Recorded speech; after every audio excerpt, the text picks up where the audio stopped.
રાધે રાધે, આપ સૌનું સ્વાગત છે યુટ્યુબ ચેનલ ગ્લીમ ઓફ ગોડમાં. આપણે શ્રીમદ ભાગવતના 10મા સ્કંદના અંત તરફ આગળ વધી રહ્યા છે. છેલ્લે આપણે જોયું હતું ભૃગુ દ્વારા ત્રિદેવોની પરીક્ષા. આજે આપણે જોઈશું કૃષ્ણે બ્રાહ્મણપુત્રો પાછા લાવી આપ્યા. એકવાર દ્વારિકામાં એક બ્રાહ્મણની પત્નીએ પુત્રને જન્મ આપ્યો. જન્મ લેતા શિશુ મૃત્યુ પામ્યો એટલે બ્રાહ્મણ વિલાપ કરવા લાગ્યો. આ અધર્મી પાપી રાજાના કર્મોથી જ મારું બાળક મરી ગયું છે. આવી રીતે વારાફરતી એને 8 પુત્રો થયા અને મરી ગયા. એ મરેલા બાળકોને રાજમહેલના દરવાજા પર મૂક્યા હતો. 9મા પુત્રનું મૃત્યુ થતાં તે એ જ રીતે રાજમહેલ પાસે આવ્યો અને વિલાપ કરવા લાગ્યો. એનો વિલાપ સાંભળી કૃષ્ણને ત્યાં મહેમાન બનીને આવેલા અર્જુન બહાર આવ્યો અને બોલ્યો, શું તમારી નગરીમાં કોઈ એવો વીર ક્ષત્રિય નથી રહેતો જે તમારા પુત્રને બચાવી શકે? દુઃખી ન બનો. તમારા હવે આગળ થનાર સંતાનને હું બચાવીશ. જો નહીં બચાવી શકું તો અગ્નિમાં આત્મદાહ કરી લઈશ. અર્જુનની દ્રઢ સાંભળી બ્રાહ્મણ આશાવદ બની પાછો ફર્યો. જ્યારે બ્રાહ્મણીને આગલા પ્રસંગનો સમય આવ્યો ત્યારે એ અર્જુન પાસે ગયો અને એને પોતાના વચનની યાદ અપાવી. અર્જુન તરત જ એના ઘરે ગયો અને આચમન કરી શિવને પ્રણામ કર્યા બાદ ગાંડી ઉતાણી ચારે બાજુથી સતિકા ગૃહને બાણો વડે ઢાંકી દીધું. જેવા પુત્રને જન્મ લીધો કે રડતો રડતો અદૃશ્ય બની ગયો. બ્રાહ્મણ અર્જુનને લઈ કૃષ્ણ પાસે ગયો અને કહેવા લાગ્યો, આ નપુસંકની વાતોમાં આવી મેં ભારે મૂર્ખતા કરી. જે કૃષ્ણ બલરામ જેવા મહારથીઓ પણ મારા સંતાનને બચાવી શક્યા નહીં તો શું આ કરવાનો હતો? આ મિથ્યાવાદી અર્જુનને ધિક્કાર છે. બ્રાહ્મણથી અપમાનિત બનેલ અર્જુનને યોગ બળથી યમલોક પહોંચ્યો, પણ ત્યાં બ્રાહ્મણ પુત્રો ન મળવાથી બધા લોકો રસાતલ, સ્વર્ગ વગેરેમાં પણ ગયો, પરંતુ બ્રાહ્મણ પુત્રો મળ્યા નહીં. એટલે પોતાની પ્રતિજ્ઞા પૂરી કરવા માટે અર્જુન અગ્નિમાં પ્રવેશ કરવા માટે તૈયાર થયો.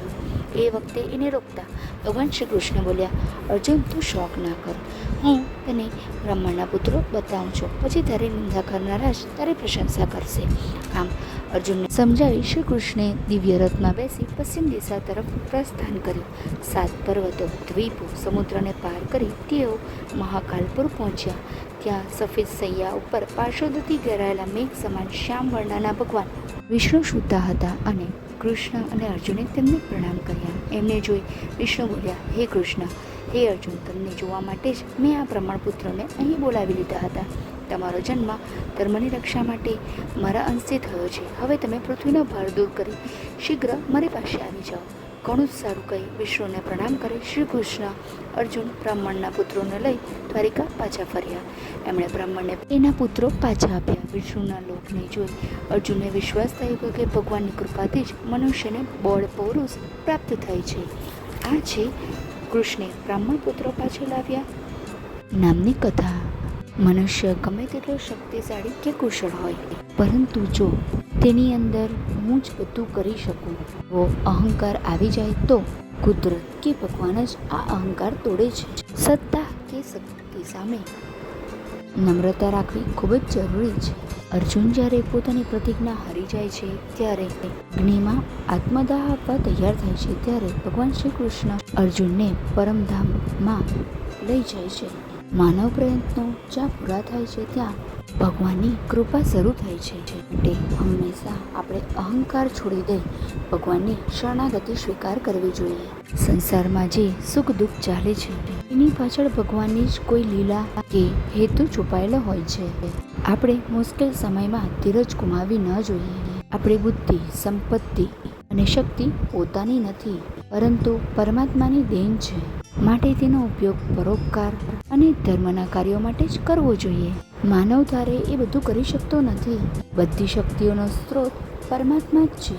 માટે અહંકારને નેવે મૂકી ભગવાન ઉપર જ સંપૂર્ણ શ્રદ્ધા રાખવી જોઈએ. આ છે સંપૂર્ણ કથાનો સાર. જો આપને આ વિડીયો પસંદ આવ્યો હોય તો વિડીયોને લાઈક કરજો, શેર કરજો અને મારી ચેનલને સબસ્ક્રાઈબ અવશ્યથી કરજો. આપ સૌને મારા જય શ્રી કૃષ્ણ. ફરી મળીશું. સર્વે સબસ્ક્રાઈબરોનો મારો હૃદયપૂર્વક આભાર.